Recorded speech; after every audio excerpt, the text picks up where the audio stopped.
محبوب صلی اللہ علیہ وسلم کی جوانی کا زمانہ تھا جب آپ نے نبوت کا اظہار فرمایا، تو مکہ مکرمہ کی ایک بوڑھی عورت تھی، وہ اپنے گٹری سمیٹ کے کہیں باہر جانا چاہتی تھی، انتظار میں تھی کہ مجھے کوئی بندہ ملے جو میری گٹری منزل تک پہنچا دے۔ اللہ کے حبیب صلی اللہ علیہ وسلم کا وہاں سے گزر ہوا، آپ نے اس بوڑھی عورت کو دیکھا، کھڑے ہو گئے، اماں آپ کیوں یہاں بیٹھی ہیں؟ اس نے نوجوان کو دیکھ کے کہا کہ بھئی مجھے ایک لیبر کی ضرورت ہے جو میرا سامان اٹھا کے مجھے جنگل میں فلاں جگہ پہنچا دے۔ نبی صاحب نے فرمایا اچھا میں پہنچا دیتا ہوں۔ اللہ کے محبوب صلی اللہ علیہ وسلم نے اس کی گٹڑی سر پہ اٹھا لی اور وہ عورت چل پڑی۔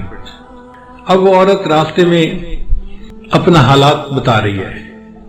کہ اے نوجوان، میں اس لیے مکہ کو چھوڑ کے جا رہی ہوں کہ ایک بندے نے نبوت کا دعویٰ کیا ہے اور اس کی زبان میں ایسی تاثیر ہے کہ جو اس کی بات سنتا ہے وہ اس کی بات کو مان لیتا ہے، اور لوگ ماں باپ کے دین کو چھوڑ رہے ہیں اور بتوں کی پرستش کو چھوڑ رہے ہیں، اور مجھے ڈر لگتا ہے کہ کہیں میرے اوپر بھی اس کا اثر نہ ہو جائے، تو میں مکہ ہی چھوڑ کے جا رہی ہوں، میں ماں باپ کے دین پہ رہنا چاہتی ہوں، میں شرک کو نہیں چھوڑ سکتی۔ نبی علیہ السلام اس کی باتیں سن رہے ہیں مگر خاموش ہیں، اور وہ ساتھ ساتھ نصیحت بھی کرتی جا رہی ہے کہ نوجوان میں تجھے نصیحت کرتی ہوں کہ تو اس نوجوان کی بات مت سننا، کہیں تو بھی اس کے دین پہ نہ چلا جائے، اور تو اپنے ماں باپ کے دین پہ جمے رہنا، تم اچھے آدمی ہو، تم اپنے ماں باپ کے دین کو نہ چھوڑنا۔ نبی علیہ السلام اس کی ساری باتیں سنتے رہے اور چلتے رہے۔ جہاں عورت نے پہنچنا تھا آپ نے سامان وہاں پہنچایا اور وہاں سے واپس آنے لگے، تو اس بوڑھی عورت نے کہا کہ نوجوان تو کتنا اچھا نوجوان ہے،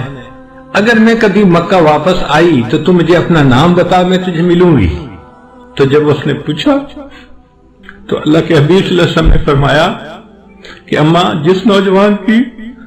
سارے راستے تو برائی کرتی رہی ہے، میں وہی نوجوان محمد۔ بوڑھی عورت کے دل پہ اثر ہوتا ہے،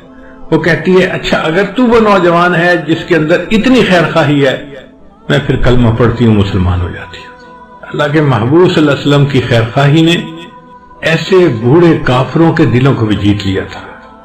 ہم بھی اگر نبی علیہ السلام کے سچے غلام بن کے رہنا چاہتے ہیں